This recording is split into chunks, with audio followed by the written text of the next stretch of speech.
Welcome to GONKCAST, a long-form discussion podcast about the music of English electronic duo Autechre, album by album, EP by EP. I'm Gabe. I'm Dan. And this episode, we're continuing our run through various Autechre odds and ends by diving deep into 2019's Warp Tapes 89 to 93, 2 hour-long mixes of some of AE's earliest material, first broadcast on NTS Radio as part of Warp's 30th anniversary celebration, and then officially released for free as a digital download on the AE store.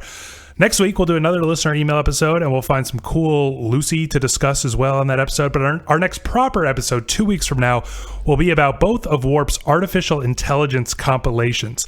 We'll obviously go heavy on the Autechre contributions, the tracks Crystal, The Egg, and Chatter, but we're going to have some fun discussing most of the other tracks as well, and just the compilations as a whole. So if you've got thoughts on the artificial intelligence comps, AE related or not, we want to add them to that conversation. GONKCASTpod@gmail.com. And again, we'll have that listener email next week, that listener email episode next week, rather. So feel free to write us about anything else as well. GONKCASTpod@gmail.com. All right, Dan, what background info do we need to know about Autechre's Warp Tapes 89 to 93? Yeah, all the way back in June of 2019, Warp Records celebrated its 30th anniversary with 3 days of live broadcasts on NTS Radio. Dozens of Warp artists supplied exclusive mixes, live sessions, videos, unreleased material, new compositions, and experimental free-form radio. And Autechre contributed 2 hour-long mixes titled Warp Tapes 89 to 93, Part 1 and Part 2. As Gabe mentioned, both parts were soon made free to download from the AE store. The link is still there, by the way, in case you missed it. But because no description is provided, there's some debate about what the mix actually is. The most popular theory is that Autechre gave Warp tons of demos when they first signed. There are tapes depicted on the cover art, and Warp picked their favorites for Incunabula, which would explain why Sean and Rob consider Incunabula a compilation and Amber their first proper album. That would make the Warp Tapes a new mix of just some of this material, but others think that this mix was actually made back in the 90s, basically the same thing they did for Lego Feet on Scam Records, and that it was just sitting in the vaults all this time. We do our best to get the bottom of that. Yeah. In regard to reception, this freebie wasn't really reviewed by any major publications, though The Wire did rank it at number 10 in their archival releases of 2019 list, calling it, quote, a kaleidoscopic vision of electro taken to its outer limits on the cusp of the rave explosion. But I also wanted to read this from listener Joe, who writes, the sense I get is that it's more of an interesting curiosity to even the hardcore AE fans, rather than the kind of game-changing obsessions that the Old Tunes tapes and the SoundCloud dump were to Boards of Canada's and Richard D. James's respective fan bases. I think a lot of this has to do with the sheer amount of official releases that Autechre have in comparison. While what's officially out there can be overwhelming for even hardcore AE fans to digest, hardcore fans of RDJ and especially BOC have far less, and every scrap is that much more essential. This is something I definitely want to return to later, but I would note that on Rate Your Music, the Warp Tapes are currently bolded and sitting at an impressive 3.79 average rating, and I've seen more than a few fans claim that this would have been just as trailblazing as, Aphex Twin's Selected Ambient works if Warp had just released it as is back in 93. Again, we can circle back around to these questions, but what's your sense, Dan, of the Warp Tapes' reputation among fans? Just a neat curiosity, a lost classic, what? From the, bigger fans, the ones we interact with, on Reddit and Discord and stuff. It seems like people like this quite a bit. Especially I remember when they were airing, chit-chatting with people and stuff. But wider, wider scope of the fan base. I think it maybe flies under the radar because, like we said in the opening, the link on the Autechre store is, it's almost hidden. It's just really stuck at the bottom there with no explanation or anything. So I think unless you're a big enough fan to have tuned into the broadcast or something, you may not even know about this. Yeah, and it doesn't have it's not so far away from some Autechre releases, but on Rate Your Music, it has definitely on the shorter, fewer side of rating. So it does seem to fly under the radar a little bit. I was just kind of surprised because my understanding, the impression I got, I think when it came out, there was just a lot of excitement, was that, holy shit, this is, what a treat. Mm-hmm. This is almost the definitive look at Autechre's early years now. And yet, I guess I should mention, we didn't get like very many emails. We got a couple, and luckily they were like long, nice, detailed emails, so we got a lot of comments to read. But it's like we didn't get very many emails. Some of these emailers, like listener Joe that I just mentioned, sort of noted that it seems like, just kind of a curiosity. So I'm just like, I don't know. I just feel like maybe there was a lot of excitement at the time, and now the dust has settled, like it's just kind of like it's already almost been forgotten or something like that. Yeah, I mean, that's sort of what I mean. The people who were excited for it, when it was going to air were people, like me and you, and I'm sure a lot of the people that listen to this, they tuned in for it. And then, there was this like huge excitement because, again, just like the NTS sessions and stuff, we didn't really know what we were getting. I can't remember if they gave the title before it broadcast. I think they did, but even then, I mean, it kind of hints that it's old material, which makes people even more excited. But I think you're right. Once the dust has settled, especially we got Sign and Plus in the meantime and everything. It's sort of it does sort of just seem like it's become more of a curiosity or something. Yeah, maybe another one of the. I mean, we talked about this on a couple, like that AE Live 2016, 2018 thing. Like there was this kind of period where they released so much stuff that you can hardly blame people for forgetting about some of it or maybe never even getting around to it. Now, I want to ask about your previous familiarity with the Warp Tapes, but first let me read this from listener Ella, who writes, I only managed to listen to the second part live and had to listen to the first part when it was released on their site. Hearing that part live was hype as fuck, and in my opinion, Warp Tapes was the very best part of Warp 30.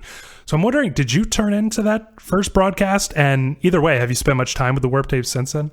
Yeah, I did. I did tune in. I tuned into a lot of the, Warp 30. I just left it on while I was at work for those 3 days or whatever it was. But yeah, I definitely made a point to tune in to the Autechre ones, uninterrupted or whatever. As for spending a lot of time with it after, maybe this speaks to our point earlier, but when it first came, when it was first broadcast, I immediately downloaded, somebody ripped the stream, so I had that, and listened to it a few times, and then once it got released, on the AE store, I replaced it for the higher quality, and I listened to it for probably a couple weeks or so, but 2020 was like not the year that I felt like listening to this high energy techno. So yeah, it sort of drifted off for me. Yeah, I mean, I definitely tuned in for the broadcast. I was kind of just like you, where I like had Warp 30 playing for most of the day, like at that time. So it's kind of like it was on, but I was kind of half paying attention, and then kind of paying closer attention when something I cared about was on. And I thought it was like just great fun and never expected it to get released, honestly. And I wasn't even like, oh, let me find a radio ripper or anything like that. I was just kind of like, wow, what a blast that was. So then, it was such a treat when we got the proper, download.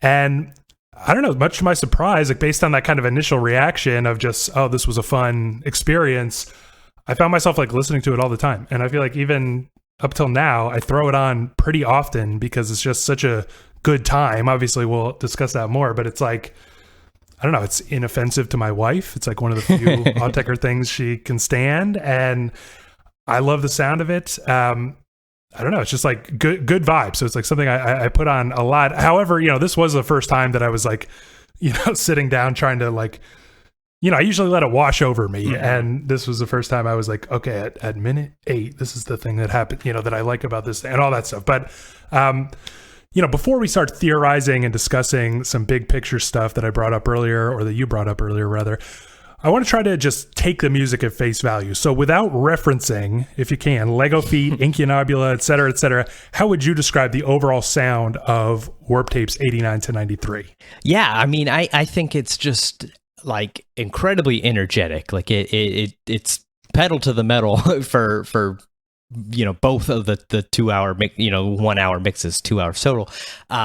Very, very high energy, very techno, very, sort of, rave dance kind of music. I was thinking, like if I was a DJ or something, this is the kind of thing I would just like, I'd take the night off, I'd just play this, like just act like I made it or something. It like really made me think of being in a club setting, a dance hall, kind of setting. Yeah, I mean, it's got very old school kind of sound, obviously. A lot of like, just the sound palette, I think of like acid and techno. Acid techno is all over this.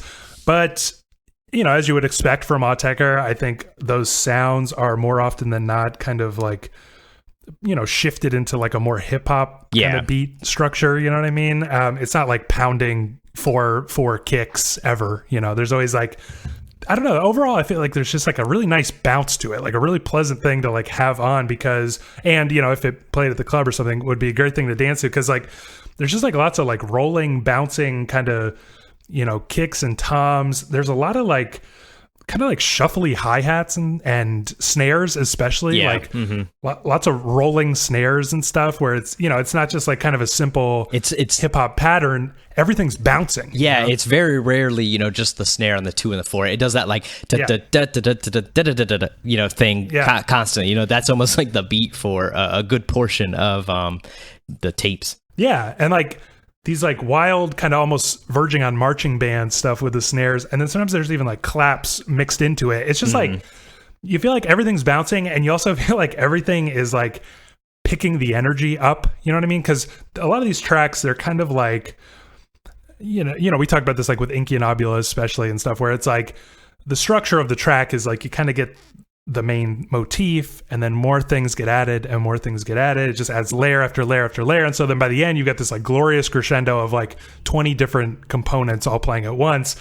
And I don't know, each one is just like, you know what I mean? Like pushes the pedal down a little bit harder because it's like these kind of bubbly acid squelches that are kind of like, really rhythmic or whatever will join in. And these like dancing kind of hi-hats and snares and stuff will kind of join in. And it's like, I don't know, each thing just like kind of, picks it up even more. I will say that I feel like the first set here, the first mix, Warp Tapes Part 1, is a little bit songier. It's like got a lot of really catchy, like instantly memorable melodies. And it kind of like, I don't know how to put it. It's like, I guess in Part 2, basically, it kind of goes into even higher octane mode where we get a lot of just like pure percussive workouts with like almost no melodic hook. Do you kind of agree with that? Yeah, I get what you're trying to say.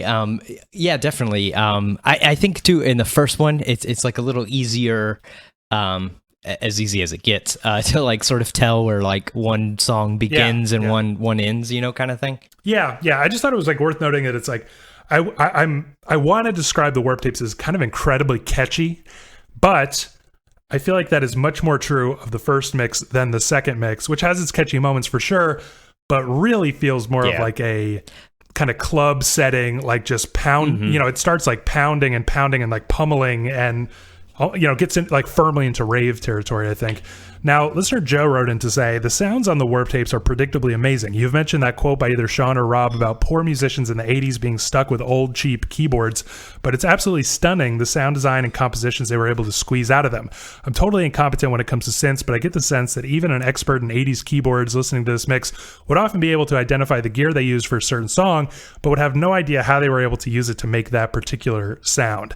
So what do you think about the sound design here? Is it mostly just cool retro vibes for you, or are you genuinely impressed with the sounds they've managed to create? I think it's pretty cool. It definitely like, you can place it as being from, the 90s or earlier, but I'm no expert either. I dabble in synths or whatever, but it is like, I would really like to have a list of, like machines they used for this, because it would be like really interesting to see, what they squeezed out of what and all. I think they do a pretty, especially with the synth sounds. I mean, we talked about like, it definitely has like some acid feel to it and all, but I don't think it ever is just like, generic acid synth sound, one kind of thing. It's always like a little Autechre.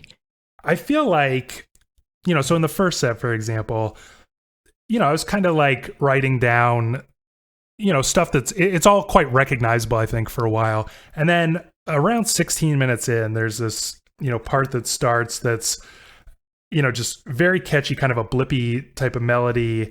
And it's got like this kind of I don't know, like almost like a throat singing kind of a like a vocal sample or something thing going on.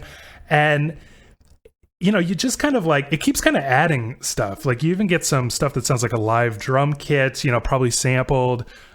They bring in, you know, some like movie dialogue sample at that time. I forget what he's saying. I wrote it down somewhere. The Destroyer of Worlds thing? Yeah, the Destroyer of Worlds. Yeah, that's not from a movie. That's Robert Oppenheimer. Yeah, I wondered. He's talking about the first atomic bomb I detonation. I didn't know that was like recorded, but I just wondered if like somebody was quoting him in a movie or something like that. No, it's an interview with him. Yeah, while we're on that sample sort of annoys me because like that is a very, very famous thing, and it's just sort of it's like a little cheap, you know. It's like.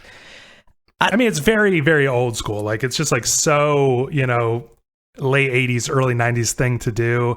You know, at first they kind of use it as a transition, like from the track that I was just talking about, but then it starts to become looped into like the next track almost. I mean, I guess my point was just that like, you know, and there's a lot of like acid gurgling and stuff on that track. A lot of like kind of, you know, ghostly synth pads that you would maybe like call sort of generic or like predictable or something like that. But you combine all that stuff together, like especially you add that kind of like weird throat singing thing to the mix. It's like, you know, that's like a moment where I'm kind of like just dazzled by the sound design, where it's just like, you know, maybe 80% of these sounds are not like in any way bizarre or shocking, you know, but like 20% of them are, you know, especially that little blippy melody is kind of like indescribable in a way, and that like weird throat singing thing.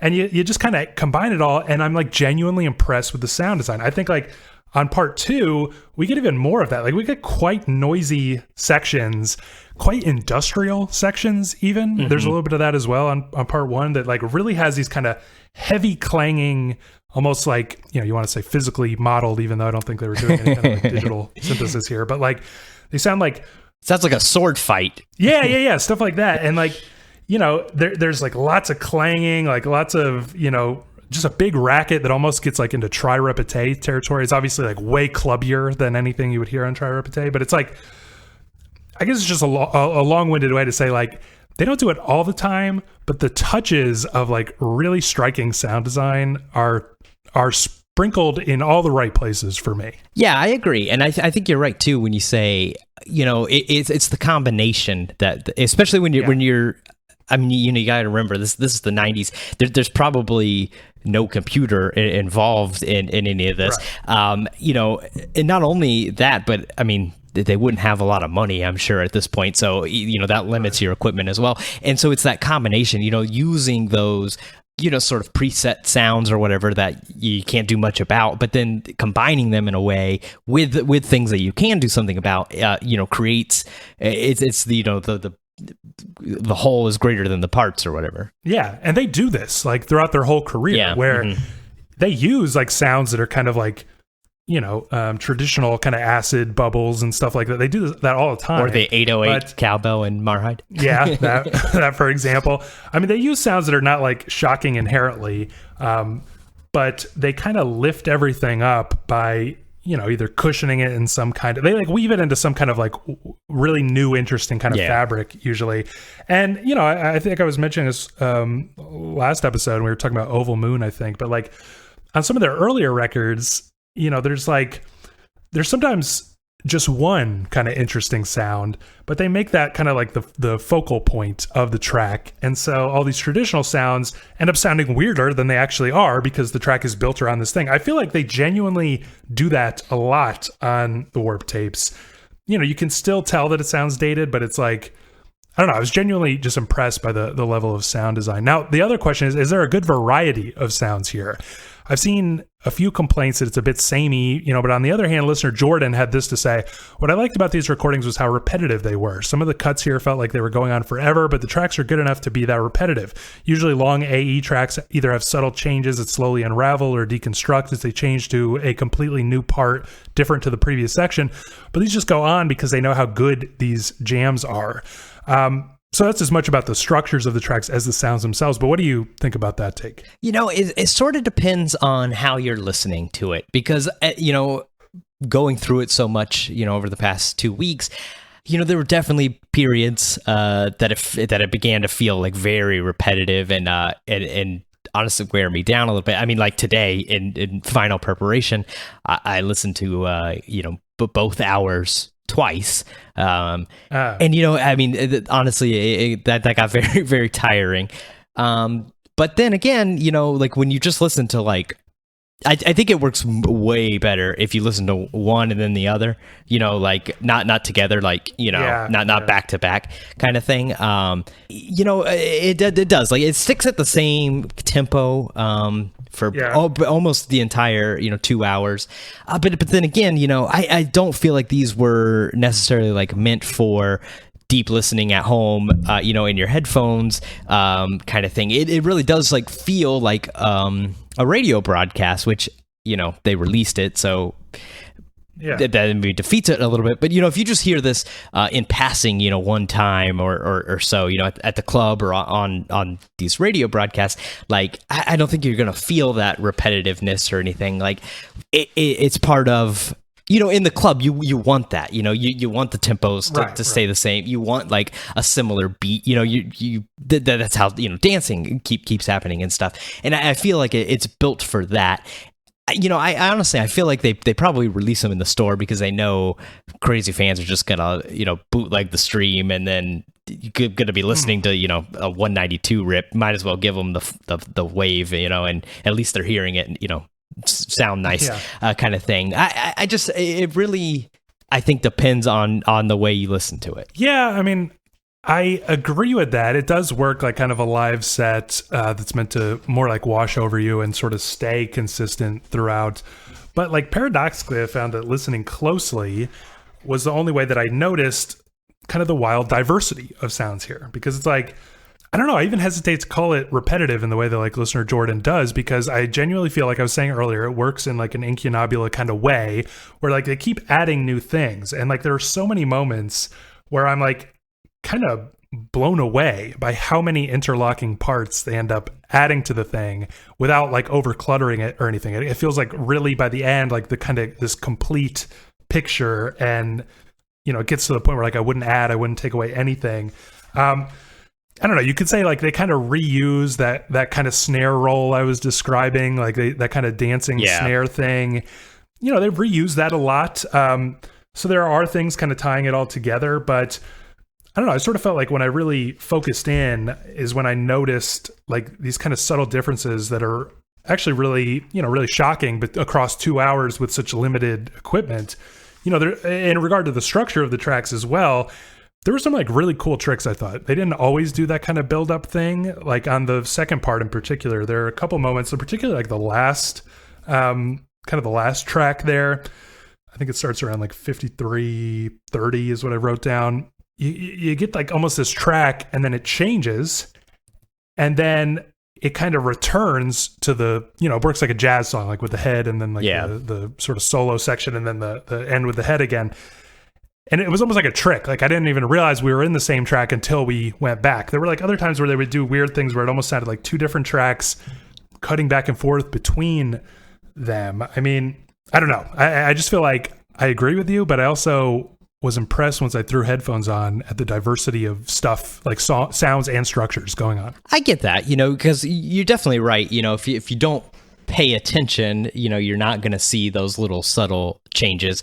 I just felt like I think it, like, for me, it worked a lot better when I just had it on, like the first week or so that I was listening to it. Yeah. Most of the time I just had it on at work, just in the background. I'm listening, but I'm not, tuned into every, note that happens and stuff. And I enjoyed it a lot more than when I was listening to it, back to back and really trying to, dig deep into it. It just, I mean, I sort of had the same feeling with like the 2016, 2018, like AE live sets and stuff. It's just that thing that, I mean, it was, I think, built to be like temporal. And then when you take it out of that and you listen to it over and over and over again, you've changed the context. So I don't think it's really like it's not really like a negative, on their point. I think it's built for one purpose, and then when you do it in another purpose, you're sort of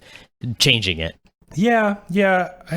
Yeah, because I kind of wonder. I mean, maybe we can circle back around to this, but it's just like it kind of, yeah, we'll save it because it's like kind of gets at the question of like, what is this? Yeah, Which yeah, is it does, like, definitely. these are these demos meant to go on their debut album? You know, like, and they've just been mixed into like a live kind of mix, or were they always kind of designed to be club heavy tracks? We'll table that for now. But listener Ella also added. Something else worth mentioning is that the audio quality is really good for what is essentially a compilation of jam tapes they decided to send to Warp. It shows that even at their earliest parts of their career, they've shown care for their work. Are you as impressed by the sound quality here as I am? Are the Warp tapes like evidence of their early kind of, mixing and recording prowess? Yeah, definitely. Like, one, it's like mixed and everything like so well. But also, like, what's odd to me is that it like, I assume these were like sitting on some tapes since 1993 at the latest, and it doesn't like sound like that at all. And I caught myself. I was like, oh well, maybe they just had them on their computer, the files on their computer, and I was like, oh wait, no, you wouldn't in 89 to 93, like you would have had it recorded on your computer. So I don't know, because even if Warp's like, oh, we got to take care of these. But like Autechre's not famous yet. Why would you be like, oh, I got to take care of these random mass demos? So it's like really like the sound quality, both in the mixing, mastering, and just how it's held up, really honestly makes me like a little suspicious a little bit. I don't know. Yeah, I mean, it's kind of stunning to me. And there's like, this, I don't know, there's like a part in particular, like around 12 minutes on the first part, where you get this kind of like blown out MIDI horn sound, and it's kind of like panning in this very disorienting way. Mm-hmm. And you get kind of this like weird muffled beat, and the temptation is to say that like the track is an earlier one, like this is one of the 89 ones or something like that, because the tape just isn't as well preserved or something like that. But then you're like, well, maybe this was like a sound design choice. Yeah, exactly. It's working perfectly, because these kind of blown out horn sounds it's like as if they're affecting and kind of distorting the rest of the track or something like that, which is like a very late Autechre thing to do. But I don't know. I just found it funny because I was like so amazed at the quality of the recording that I was like, did they like get in and add new stuff at first? But then, I just started thinking like, I don't know. I started even questioning like, maybe this sounds like this part sounds kind of lo-fi on purpose, Yeah, it is. I mean, I think, since late Autechre got so into this, like, destruction of sounds and stuff, I think what you just said is right. It's hard to tell what's a legitimate, tape disintegration and what is just sound design choice. I almost always thought it was a design choice, just because it seems that way, but until you bring it up, I don't know. I almost like felt like the conspiracy theory guy, like, oh, maybe these are just like them screwing around making 90s beats and it's new or something. Yeah. And I legitimately sort of thought that, but on the Discord, I was like asking people if they knew some stuff about this tape and all, and somebody sent me like on We Are the Music Makers, that forum. Like somebody leaked like one of the songs from these tapes. I think it was in 2007 or something. It was a long time ago. And it like definitely existed. I don't know how that person had it, who they were or whatever. Yeah. But someone sent me a leaked, thing from many years ago. I can't remember if it's 2007 or 2011, but it was definitely like over 10 years ago. Yeah, that's interesting. But it just sounds incredible, honestly, and it sounds so good that it makes you think when it does sound a little weird that was a choice. Mm-hmm. And they're always good choices, just so happens to be. There's even like a part, I wrote down like around 41 minutes into part one, there's like this weird kind of, it's almost like a little breakdown transition thing where there's like kind of these like whines and squeaks going on, like, almost like I've said this before about other Autechre tracks more recently, but like, dragging a wet finger around like a crystal bowl, but or a crystal glass, but it sounds like kind of digitized and fucked up. And then it kind of returns in like perfect high fidelity later on. So I'm like, so that was definitely a choice, like the weird digitization, like tape artifact sound of that thing. we talked about this a little bit already, but listener Ella calls it, quote, an extremely well mixed and produced 2-hour experience. But what do you think about the structure and flow here? As with the sounds, I've seen occasional complaints like the one you kind of raised that it's a bit one tempo, but do you feel like each part kind of takes you on a satisfying journey all the way through?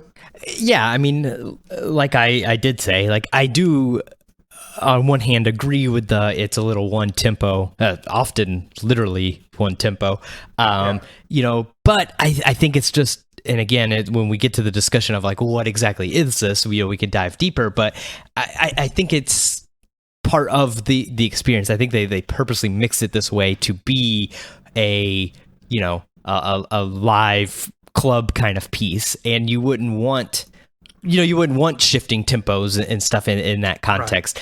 Right. So I think it does, and like I think it takes you on a satisfying journey. Like I don't want people to think I'm being like, contradicting what I was saying earlier. I think like their journey is just one that requires that sort of same tempo. Yeah, I mean, I feel like part one is a little bit, like honestly in a good way, but it's a little bit just back and forth. Like it's kind of like these kind of lush, like melodic earworms and like kind of dreamy, like almost psychedelic parts, even though like it's still really high octane, like really high BPM. And then it'll kind of shift into like pure rhythmic, like rave ups, mm-hmm. And then it'll kind of shift back and it just kind of goes back and forth, but then it ends on like a really great crescendo, I think. And you kind of get this like, I don't know, it feels like it's built and then you get like this big, like low and heavy kind of synth lead joins, and it's like playing like almost halftime of what you thought the like beat was, and it kind of like slows things down into this cosmic goo in like such a satisfying way. The second part though, I feel like it really just like, it almost just keeps building and building and building. It's got like a lot more of these like wild borderline industrial kind of rhythmic workouts, but it just feels like the energy keeps increasing all the way to the end with like very few kind of mellow outs. And, so the tempo stays the same all the time, but I feel very like by the end of it, I feel like I want to feel at the end of a live show. Like I am worn out. I went on a wild journey with them. So I feel like that works perfectly. And so on that note, I was going to ask you, even though you kind of already answered it, if you think of it as like two separate mixes or one, 2-hour experience, as listener Ella said, I mean, I really think both, it's important to remember that the first one was played, I think, on the first day of Warp 30, and the other one like closed the last day of Warp 30. So there was some time between them. I feel like they work separately, like really as well-structured sets. Oh yeah, definitely. I really enjoy it a lot more listening to them separately.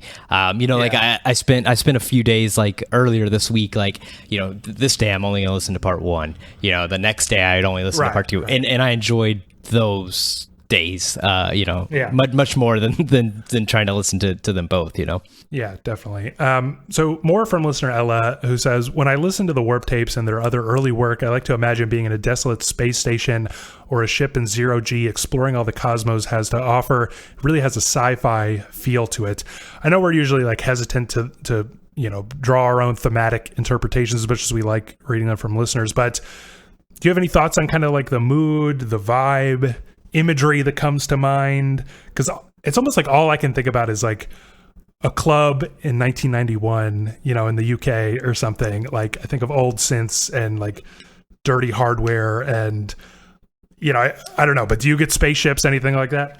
I think the listener's not far off with the spaceship thing. The set 2 like starts that vocal like sample it's kind of buried, but it's like chatter from one of the Mercury launches from the early 60s.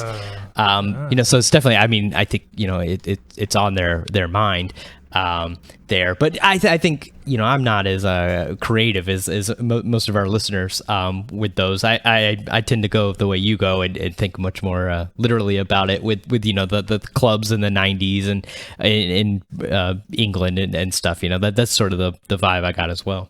Yeah, I appreciate it, but I just like all I can think about is like if I was born a lot earlier, having the best night of my life. Yeah, exactly. In a club in 1991 or something like that.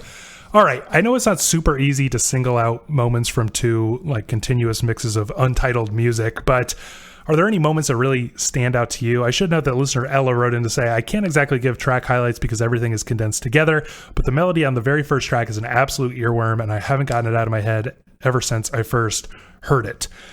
So what are your favorite parts here? Well, first off, I definitely agree with the listener. I've had that like melody stuck in my head all day. I think we already sort of touched on it, but in the second mix, I really love that like sword fighting section where it reminds me of like, you know, the little clips in like Wu-Tang, like it's always like, you know, someone pulling a sword out, you know, before the thing. It's like that, but it like continues for quite a while. I really like that weird throat singing, you know, section. On the first one. Of course, I enjoy the Mercury sample on the second one. Those are probably. I think the sword fight thing is my favorite. You know, sound design in it.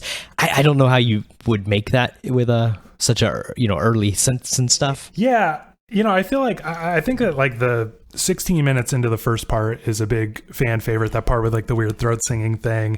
And like really, I mean, it just gets like breathtakingly lush by the end with like the amount of layers that are on that thing. It's probably my favorite part of the whole 2 hours. But, you know, overall, I kind of found myself like gravitating toward those more lush moments. You know, there's like a part in the, I don't know, in the second part where it's like, what did I write down? 23 and a half minutes in, where, you know, it's been like quite an aggressive kind of rhythmic workout for most of this piece so far.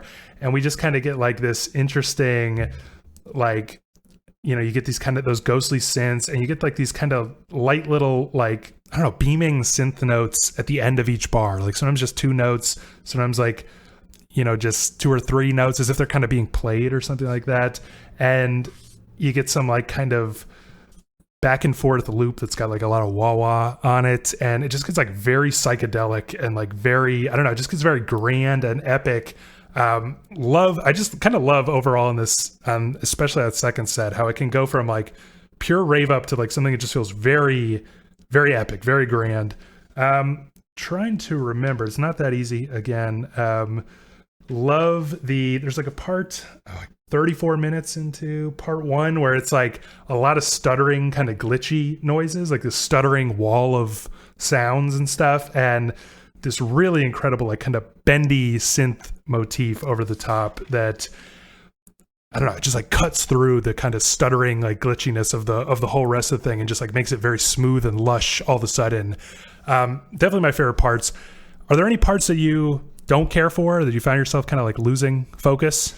I mean, I've mentioned it a little bit, but that Oppenheimer sample bothers me a little bit. I've complained every time there's a vocal sample. Yeah. I complain basically, but it just, and I think you said, you know, it was just sort of a 90s thing to do, and I get that. It's just, I hate when someone uses like a sample that is famous. It like takes you out of it, you know.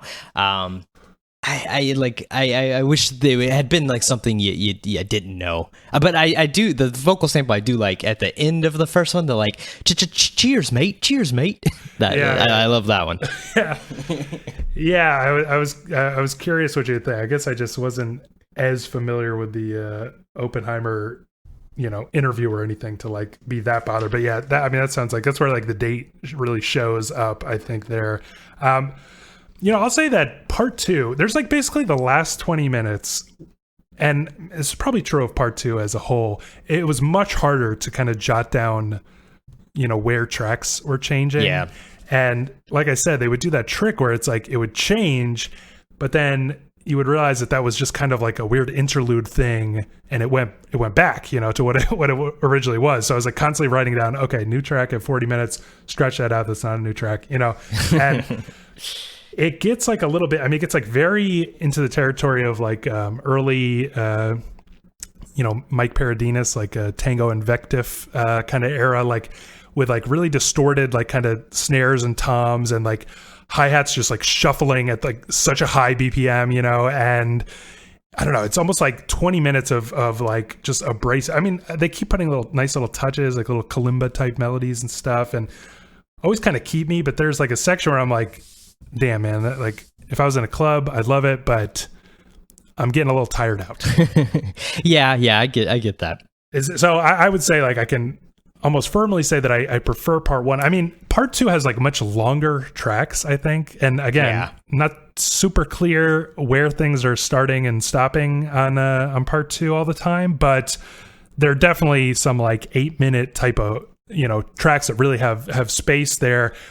I like that more in general than on part one, how like every track is pretty much 4 minutes. Like it's like pretty strict how it keeps shifting and it shifts really clearly.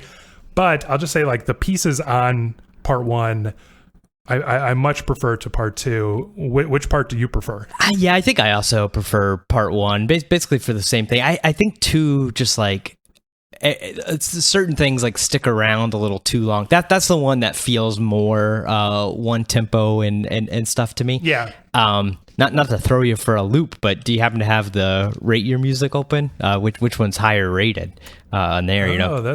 Track wise. Let me find it. Talk amongst yourselves for a minute. Let me vamp for a minute while I figure out what this would be categorized as. Oh, it's under compilations. I have it open, but I am too cheap to pay for Rate Your Music, so I can't see. Oh, no, it's under DJ mixes. I'm sorry. Okay. Well, after all that, they're tied. So. Oh, well, good. Glad we took that aside. What a letdown that was. There really was. They're both tied at 4.0, so they're both bolded, which is fitting, I think. Nice. But okay, let's start zooming out and talking about the warp tape's place in Autechre's body of work a little bit. Listener Ella called it the very best of their pre-Incunabula era, which kind of makes me think that they still prefer Incunabula. But what do you think? Is this the same quality as Incunabula? Maybe a step back and closer to Lego Feet, Cavity Job era, or what? I think it's a step back from Incunabula. I love Incunabula a lot. I think it's a much better like record, but then again, I don't know that this is supposed to be a record. I think it's definitely closer to Lego Feet. It makes Cavity Job like even stranger. We talked about it when we covered it, but Cavity Job just seems like very amateur and like if it didn't have the Autechre name assigned to it, like no one would care about it whatsoever. It was like very typical of that. Yeah, era. It doesn't feel special at all. Like it honestly just feels like just somebody, that's decent with synthesizers messing around or something. So it's really strange where that fits in. But yeah. I think it's definitely better than Cavity Job. I think it's maybe on par with Lego Feet, but definitely a step down from Incunabula. Yeah, I mean, I was going to say that, I haven't really listened to Lego Feet since we talked about it on our first episode. So that was a while ago. But I remember Lego Feet being quite scattered in nature. Like, it had a very, it kind of worked well for it, but it had this kind of this idea was just a minute long, whereas this idea was 3 minutes long. And there was kind of like a stop-start thing going on where it sometimes wouldn't even try to flow right in. It was just kind of like this weird sketch into this weird sketch. You get kind of a sustained chord that would just be the transition between the two. And it had just this kind of cool, you could call it postmodern if you really wanted to read into it, but just this kind of fractured quality to it. This, is tightly pieced together. And, so in that respect, it feels more accomplished than Lego Feet. You know what I mean? Lego Feet just feels kind of like this portfolio of ideas, whereas this feels like a very cohesive kind of structured two pieces, Yeah. And there were points, I swear to God, where I felt this, points, I want to stress, where I was this is every bit as good as some of the stuff on Incunabula. Maybe it never reached the heights of Incunabula, but the, the deep cuts on Incunabula. Yeah, I can. They're I can agree with that. There were points where it was every bit as good as that, and every bit is, like I said, creative and sort of surprising with the sound design even. But other parts where it sounded a lot more dated. The thing is that because it's a live thing, it just feels I don't know, not as inventive as, as when they get into kind of the IDM era, let's say, right? When they get into the artificial intelligence thing, they get into the home listening thing. Mm-hmm. It's this feels like so club ready that it's just like, I don't know. I guess what I'm trying to ask is like, is that unfair? You know, I think we talked about this even on our very first episode, but it's like, is it unfair that I kind of privilege the home listening, like the deep listening experience over the kind of more fun, you know, bodily type of music? You know what I'm saying? I completely understand what you're saying, but I do the same thing. You know, I mean, all my complaints about this are, you know, the bodily aspect of it. And I mean, I think that's definitely why I prefer Incunabula, because it's got a good mix of those two things. You know, there's definitely like danceable tracks on it, moments, you know, whatever. But it's also like a very nice record to listen to at home, where like this, you know, this is definitely like more in that live realm. So, I mean, yeah, it's probably unfair to judge it that way, you know, when you're just listening to it at home. But also, I mean, they did release it, so you know, they open it up to that. The only reason I want to say I feel like it's a step back from Incunabula is because it is like a dance record, you know? Yeah. And I'm like, maybe that's not fair, but it's just like, the BPM is so high, it's so high octane that it just doesn't feel like quite as serious, you know, and like artistically accomplished or something as Incunabula, and that's probably bullshit and would probably make some people angry. But sort of on that note, listener Jordan wrote, I think the jump from these groovy beats to the music of Incunabula is down to the Artificial Intelligence series, a series made by Warp to exhibit the depths of where electronic music can go. And I think a light bulb went off in Rob and Sean's heads, and they thought, this is where we go now. The idea of post-rave electronic music, not just for the body, but for the brain, that clicked with them both. I think they revisit this earlier fun style of music in Untilted after exhausting their creativity with electronic music.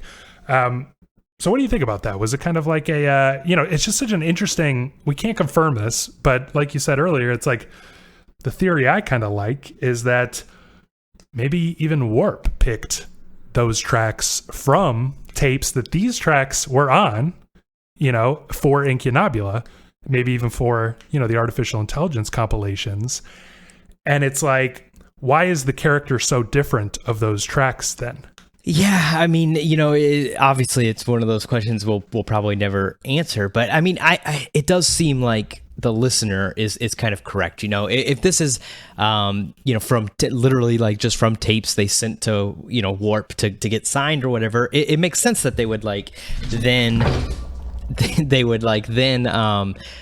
after joining Warp and, you know, meeting other artists and working, you know, around other people, you know, would take stuff from that, which, you know, leads like Incunabula obviously, like, I think is closer to the Artificial Intelligence series and stuff than this, but also maybe it's just maybe those tapes contained both, and, you know, for this fun mix they picked the fun parts, and for Incunabula, you know, Warp picked the, you know, more cerebral, you know, listen at home kind of thing, since it was a listen at home record. Yeah, it's just like, I don't know, it's very mysterious. I agree 100% with listener Jordan that, say what you want about the term IDM and artificial intelligence and all this stuff, but like, I genuinely feel like Autechre were kind of inspired by that moment and sort of chased it. Like I really feel like they were like, oh yeah, you know, we've been doing club stuff, but what we should work on is like the kind of cerebral, like home listening stuff. And that was what kind of led to them going deeper and deeper till this day into that kind of realm. Not that they don't play with the body. And I totally agree that Untilted is that kind of like a record, or return to the celebration of the music that's on this record, Warp Tapes.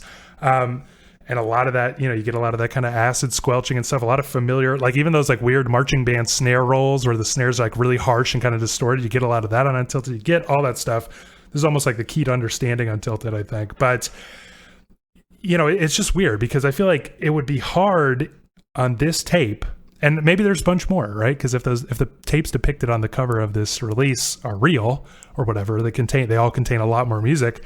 Maybe there is a lot of other slower, moodier stuff that wouldn't work on this mix. But it's like, I have a hard time finding any part of either of these mixes that feels like it would fit on the Artificial Intelligence series. You know, it's way too high BPM. It's way too danceable. Yeah, I mean, it's crazy. And also, you know, Cavity Job and Lego Feet, like those releases make me think that, you know, the way the listener is, that, you know, it's like most of the evidence that we have like points to the sort of change of style with inking out of it. But again, I mean, if all these tapes, on the cover here, how long can a tape be? 120 minutes, I think. You got 2 hours times, however many tapes are on here. There could be anything. Yeah, that's true. Yeah. Well, let's say this did come out in 93. Do you think it would stand out from the music of that era? Would it have been a classic on the level of like Orbital, Selected Ambient Works, the first artificial intelligence compilation even? What do you think? It's hard to say. I want to say yes, but I wonder if that's just like me being, either one, like an Autechre stan, or just being like, well, you see what they become or something, Yeah. So it's sort of hard for me to say. Like, I want to say yes, but I it's not a confident yes, I guess. Yeah, I feel like, I don't know. I mean, this would obviously be a controversial statement, but I feel like all the stuff like pre-Selected Ambient Works, let's say, this is as good as any of the best of that stuff. The kind of like pre-IDM, pre-warp electronic music. This is, to me, just as good. And I feel like if it came out then, it would be, probably seen as like sort of a classic along those lines. Although it would probably need to be divided into tracks and stuff like that for anybody to bother with it. It's super interesting thing about, and this might even be off topic, but like think about Aphex Twin's Selected Ambient Works, right? Where that was like such a watershed moment. And it's so weird because, I don't know if they're doing a little nod or what, like probably not, but it's just like the fact that Selected Ambient Works has that little subtitle, right? It's like 85 to 92, which is so funny because it's like the Aphex Twin's record sort of sells itself as like an archival thing. Yeah. You know what I mean? It's just called Selected Ambient Works of 85 to 92. And it has this kind of like lo-fi sound, which is not, like at least the recording quality is not state of the art for the time. And it really has this quality of like, these are like weird lost buried gems or something, but you hear it and like the tracks themselves are so forward looking. Like I really think they invent, modern electronic music all right there. And also I think he's full of shit that anything on there came from 1985. Yeah, like, me too. But it's funny because like the Warp tapes also sort of sells itself as an archival thing. And it actually is an archival thing in this case.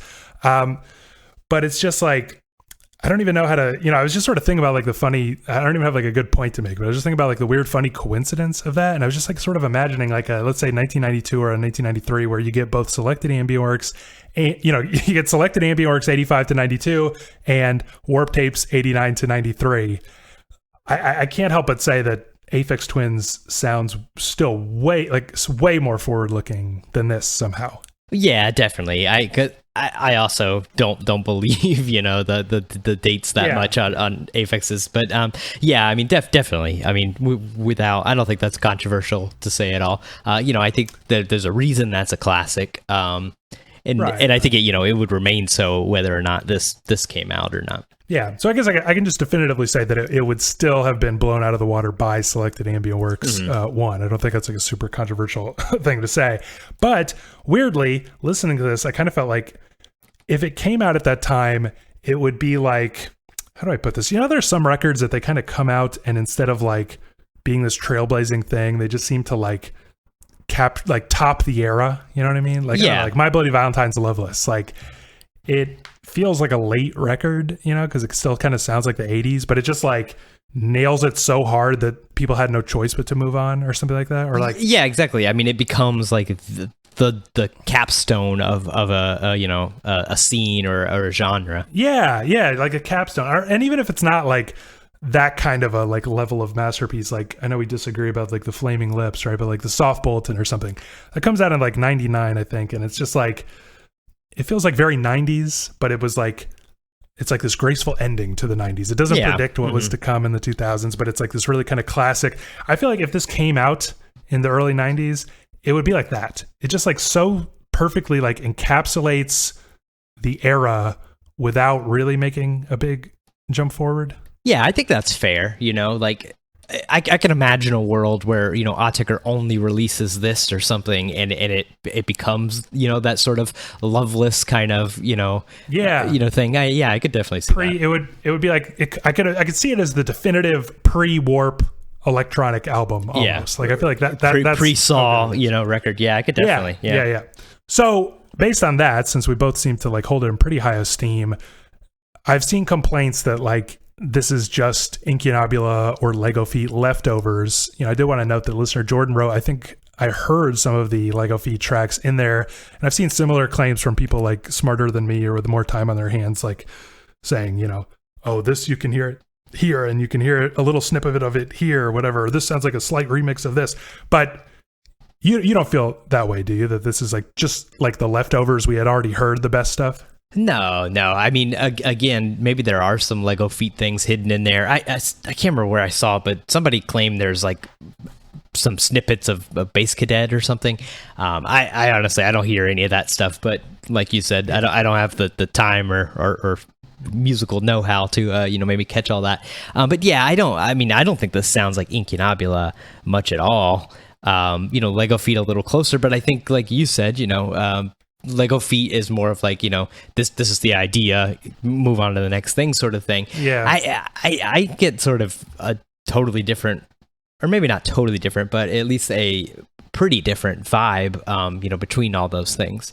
Yeah. So I want to ask kind of like an open-ended question. How do you think listening to this in 2019 or say 2021, how does that affect the way you hear the Warp tapes? Or do you think, because nobody heard this until 30 years later, so it's like, how does that change the way you think that we approach this thing? I think the obvious thing is that you're doing things like trying to hear if you hear any Lego Feet in there or any Incunabula. You've always you're always looking. It's weird to look at like what is essentially like an artist's first creations, like through the lens of everything they've done, since, especially someone like Autechre that's like, one, been around so long, two, released so many records, and like three, and most importantly, like gone through so many different changes. It's like you just constantly, we've done it this entire episode, you're just constantly like looking like, oh, is there any hint at LSEC in here? Do you see that? We've this whole, not only this episode, but this whole podcast, we always, try to avoid doing that at first because, trying to avoid like looking at everything through that lens of today. And I think like something like this, it's especially hard because, you can listen to Try Repartee and forget about, LSEC or something. Because there was a time I only had heard Try Repartee or something, but this, like literally almost anyone who's listened to this has heard, at least every, main Autechre record, except for Sign and Plus at this point, Yeah. That's definitely true. It's like you almost can't help but search for little indications of what's to come. You'll never have the chance to just experience it on its own terms. The other thing that's kind of funny is like, I feel like some of these sounds, like some of the more dated sounds, let's say, they kind of passed through sounding old to like sounding vintage, that like kind of moment. Yeah, so exactly. Instead of sounding old, sounds vintage, it sounds cool. By 2019, I think we had firmly reached that point with these sounds. I feel like if this came out in like 2001, it would have been corny. It really would have sounded like shit, I think. But like somehow they like, I don't know, maybe wisely held on to it long enough to where it now just sounds very classic. It just sounds like very, I've talked about it before, but there's just something so like warm and comforting about the sheer sound of this thing. Even though, again, I feel like they are kind of pushing it in interesting directions a lot of the time, but so it's like become familiar and comforting, Yeah, definitely. Which is probably like a very, very different experience than when they delivered it to Warp in the first place. It wasn't supposed to sound, no, yeah, and familiar. Exactly, and that's another reason why you can never really like experience it, that way. Well, listener Jordan shared this interesting comment. The sounds they use are obviously less crafted and more generic than they would do later, but even in these earlier recordings, you can hear the detail of the instruments they were working with, like how they had an LFO modulate the filter of the hi-hats. These are subtle changes, but it's because they're so subtle that you can tell that even in the beginning, they were trying to maximize the sound of the things they had and wanted people to listen close closely to something that would only have been thought of as simple, danceable hip-hop beats. Their use of 16th note hi-hats were also something different here. In these early recordings and Incunabula, these hi-hats seemed to be used to just fill the gap, and they were just basic standard sounds. In later releases, they used the hi-hat much differently in the form of an occasional glitchy stab to add color to the music. There are many differences, but there are some points that sound like modern Autechre. One point where I felt this was at the last 10 minutes before the last track on the first part. If you replace the hi-hats and cymbals with pads and some glitches, it would sound like modern AE. Did you ever have that feeling? Like, we were just talking about sort of the warm vintage quality of the sounds. Did you ever feel like if the track had maybe some more modern sounds, it could totally fit in with, even like 2010s Autechre? Oh yeah, maybe. I mean, I think like what the listener said about like, using the LFO to modulate the hi-hats and stuff, and using like maximizing what little sounds they had, Yeah. I think that, that really, foretells what becomes with Autechre. Obviously like with computers and Maximus P and stuff, like their palette opens up, so much wider and all. But yeah, I mean, if perhaps they had that palette and that, technology in making these, yeah, maybe they wouldn't have just used, whatever standard hi-hat noise. It would have been some, stabby, glitchy, generated sound kind of thing. It's one of those things, you could never know. Yeah. But I mean, I think in principle, I agree, which is like, there are moments where if you just sort of replaced a sound with something designed in Maximus P or something like the whole track, I think would suddenly become a much weirder, more wilder thing.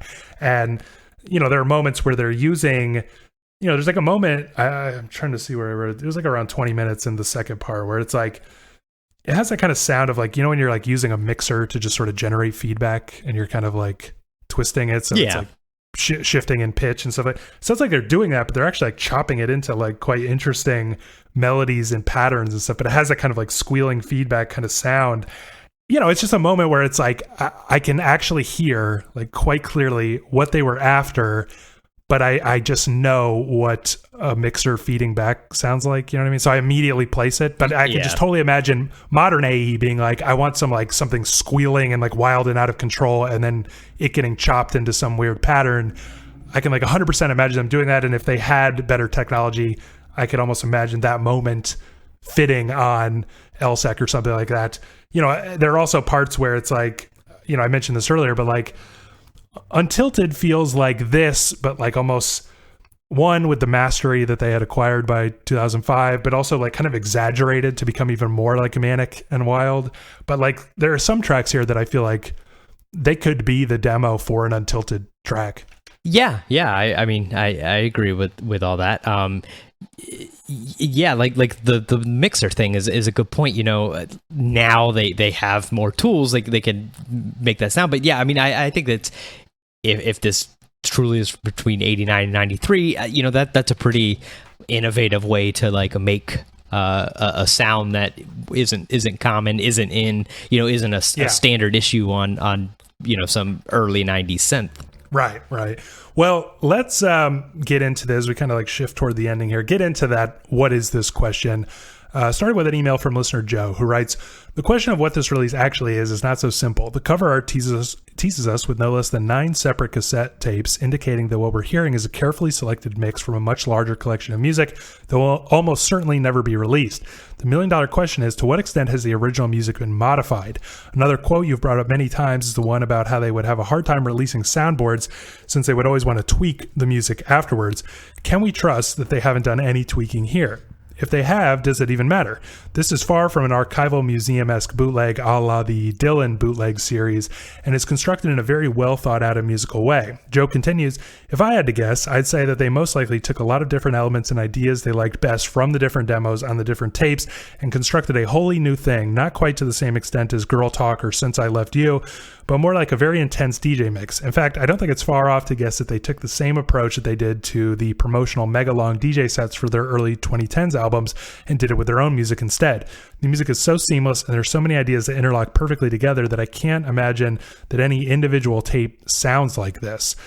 So what do you think, definitively? Is this a new 2019 mix of old material. How much tweaking, maybe even adding, do you think they did?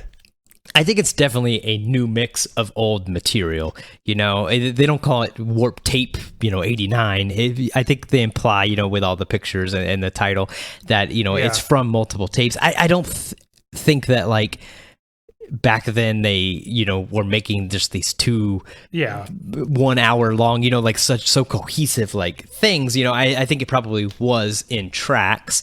And I think here, they've mixed them.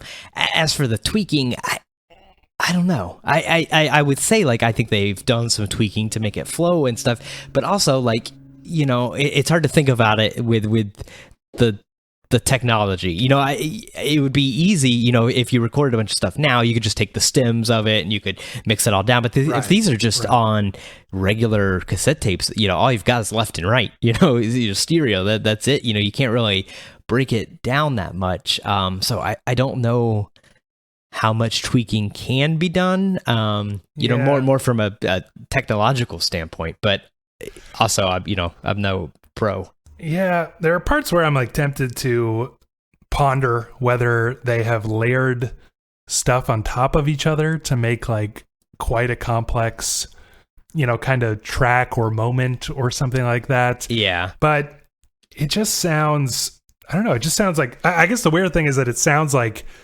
the transitions, they make it sound easy, which probably is to their credit, but it's like, you're never feeling like, oh, wow, that's definitely Autechre in 2019, made 100%. this transition, because it's like, it's pretty simple. I mean, it just like, but it just never, like, cuts up. It's almost like functional, you know what I mean? Like, a good DJ would be like, I'm not trying to, like, dazzle you with my transitions. I'm just trying to keep the energy moving in the direction that I want it to. And it just kind of does that, like, with perfection. So it's like, I could almost imagine this mix being made at that time, but I guess I agree with listener Joe that I kind of believe them that it's, like, actually a mix of all the tapes. The other thing about that's weird, though, is, like, I mean, I know it's, like, Warp's 30th anniversary, and I guess it's a big deal and everything, but can you imagine asking Autechre to sit through, like, tens of hours of demo material and find their favorite stuff and make a mix? Does that even seem like something they would, like, have time to do? Yeah, honestly, they seem like maybe it seems like maybe even Warp was just like, hey, if you could put something together, that'd be cool. And they're like, here's 2 hours of these, intensively mixed, perfection kind of things. They sort of seem like those kind of people, honestly. Yeah, it's kind of like, it's just almost insane. I mean, I do wonder so much what else is on those tapes, but it's like, this really has the sound of, like, they pick the absolute best track for, to follow the previous one every single time. And it's like, the amount of digging they must have done through these tapes is, like, unbelievable. The amount of work, it seems like, went into this. Listener Joe also shared this intriguing comment saying, one fun thought, you could technically consider them NTS sessions 5A and 5B, since they are chunks of music originally sequenced specifically for broadcast on 1 hour NTS radio slots. In fact, I wonder if this might have been the original idea for the NTS sessions before they instead decided to go with more recent material, and they saved it for the Warp 30 celebration instead.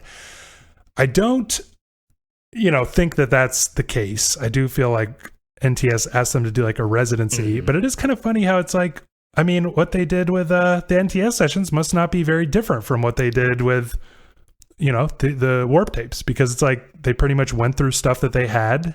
And I do believe that on NTS, they developed some new stuff and probably worked with stuff a lot more, but they basically just went through their backlog and made, like, perfect mixes. Yeah, I mean, I think that's, of course, to their credit, but yeah, obviously, the new ones, it's easier to tweak, again, technology wise, with stems and having the pieces, probably loaded in their gear and everything.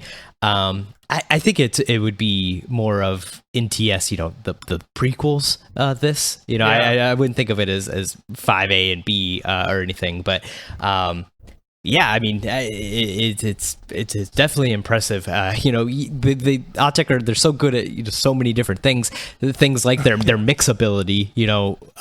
Just I kind of gets looked over, I think. I know. I mean, I would assume that they, like, did the NTS sessions before doing this, but I feel like they got a lot of good practice on the NTS sessions, how to make not just, like, mixes for these live broadcasts. Obviously, they've done lots of DJ mixes in their lives and other broadcasts and stuff, but it's like, I don't know. There's just something so funny about how like the NTS sessions are perfectly 2 hours and these are perfectly 1 hour, and they don't feel cut off early. They don't feel stretched out too far. Like, it's just like they've gotten so seems fucking natural. good. It seems so natural. Yeah, I know. Just doing a perfect broadcast, it's like unbelievable. But I guess you would get pretty good after doing the NTS sessions.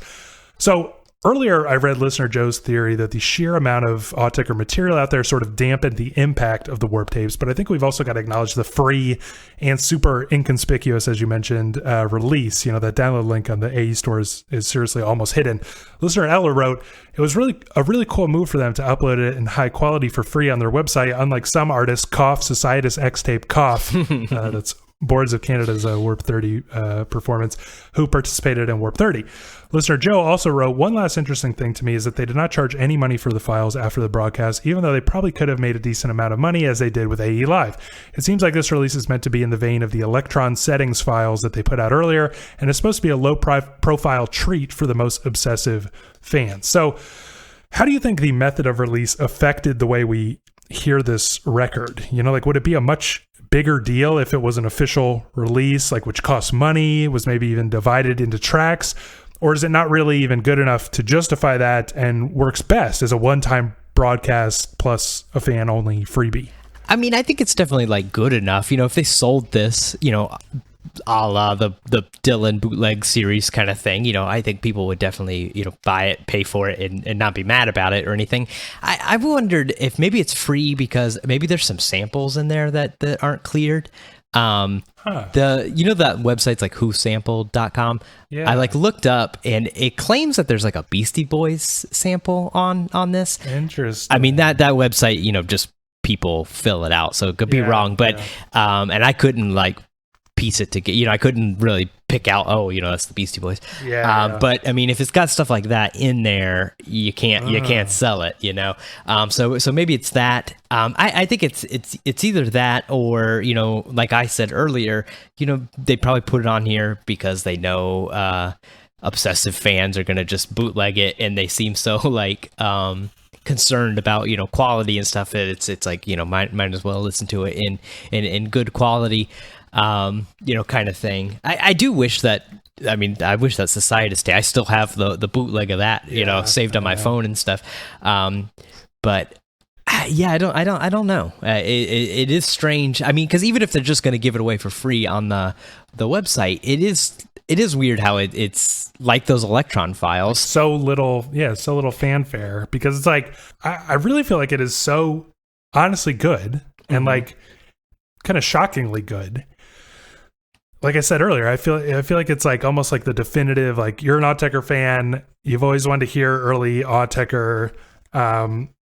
Lego Feet isn't exactly the right thing. That's a little bit of a different beast because it is kind of the sketchbook quality, but this is now the definitive pre-Incunabula Autechre release.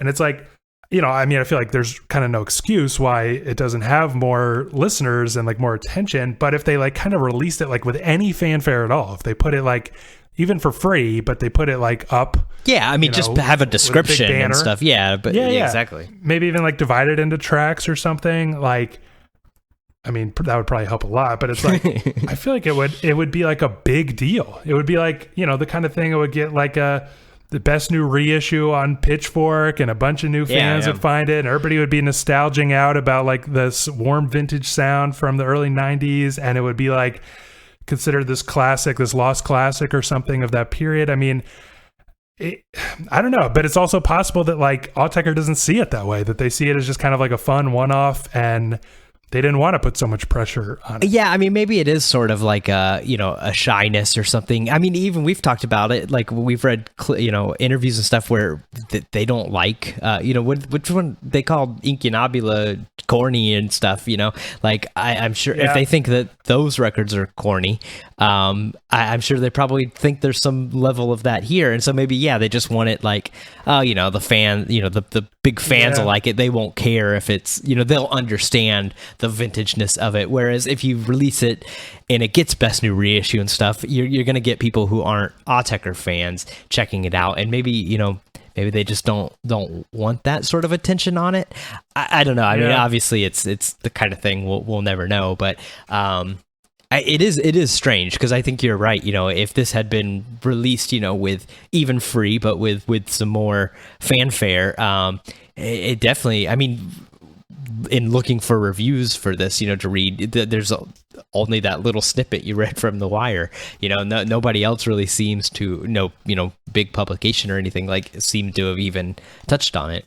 Yeah, I just feel like, I don't know. I mean, probably some of this stuff exists. In fact, I feel like there's a Mike Paradinas release or series of releases. It's it's not like mixed together, but it's just kind of like early from the vaults type stuff. But it's like, I just think of some of these electronic music juggernauts. If they put out, imagine if Aphex Twin was and I know he kind of pretended to already do this, but if he was okay, here's a cool mix I made from the very best of my early demo tapes and stuff, it would be a sensation. It would be huge, and I feel like this could have been huge if they put a bigger deal on it. It seems like they just didn't want to, and I feel like that's kind of a shame. The other thing, I wanted to mention is I do think Joe's theory also explains part of the sort of overlooked quality of this, which is just that there is so much Autechre out there that it's not something that fans feel like they need, that they're going to really grab onto the way they would with Boards of Canada's old tunes or something like that. I feel like that's also a good theory.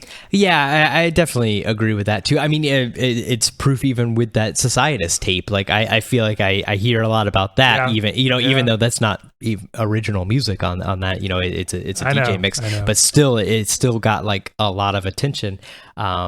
Just because of that. You're right. If you're a casual Autechre fan, probably isn't going to listen to every single thing when they have so many records, EPs. Not only that, but EPs that are hours and hours long, records that are 8 hours long. It's definitely gets lost in the mix a little bit. Yeah. It's funny. I feel like I got spoiled by the Warp tapes, because I was oh, well, then we're definitely going to get a wave file of Societas X tape for sure, because Autechre did it. And I was refreshing, I was checking every day. Nope, still not. But all right, sort of wrapping up now on that note, listener Ella calls the Warp tapes an underrated release and essential for anyone who's a fan of Autechre's early era. But what do you think? Is that how you describe it? Underrated and essential? I don't know about essential. I think definitely underrated. I mean, we just spent the last couple minutes be explaining that, but essential, I don't think so. It's definitely cool. It's definitely, I think, if you're interested in early electronic music, or I mean, obviously if you're a big enough fan of Autechre to be listening to this podcast, you should check it out. But just for your average fan, I don't think it's you gotta hear it. I don't think you'll be disappointed if you do take the time, but it's a big ask, I think, to sit through 2 hour long mixes. Yeah, I mean, ironically, I feel like it's not. I mean, underrated for sure, but it's not essential for every Autechre fan to hear. Even though I think they're doing themselves a disservice by not hearing it, because it's really great, but. The paradoxical part is that I feel like it's almost essential for electronic music fans, not exactly Autechre specialists, but it's there are just so many people, and I used to be one of these people, and I almost kind of still am, but it's it's easy to think electronic music started with Selected Ambiworks by Aphex Twin, and you kind of think that's really where the golden age starts, and I think that's true. But if you're interested in kind of branching back and kind of getting into an earlier era or something, this is the perfect first record to do that, I feel like, because if you're that kind of person, you probably already kind of like Autechre, even if you're not a crazy obsessive fan. But it's this is the perfect bridge that I think will get you into some of that pre-warp electronic music, pre-IDM electronic music. So it's I don't know, I wish it had more fanfare around it, because I feel like a lot of people would really benefit from learning that they actually kind of like this more vintage style. So yeah, I would kind of call it essential to electronic music fans.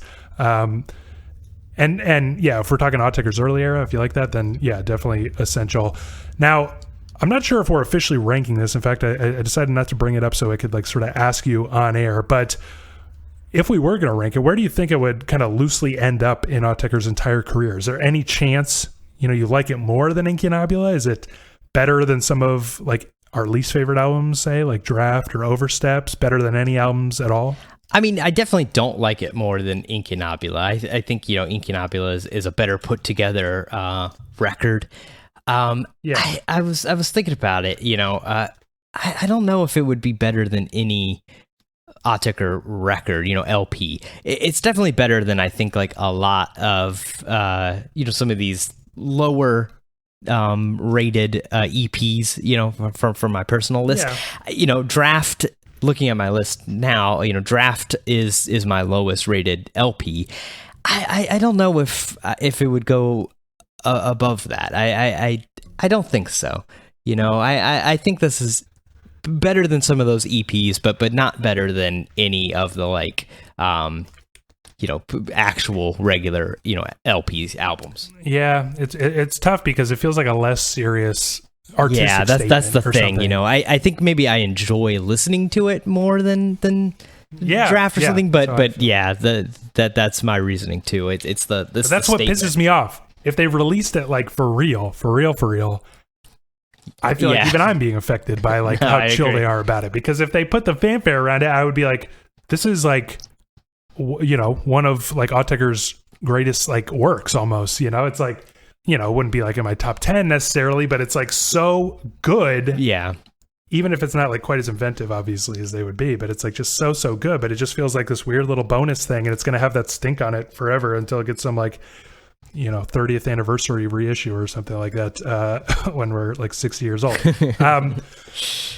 But all right. So any closing thoughts on this chapter of the AE journey? Trying to get out of here before we go as long as the Warp Tapes themselves. But, how did it go with the Warp Tapes? Did you enjoy yourself these past 2 weeks? Yeah, I enjoyed myself. I think sometimes, like I said, it got a little tiring listening to such high octane, especially right as I got into work, at 9 in the morning. Yeah. It was a little early for clubbing, but I definitely enjoyed it.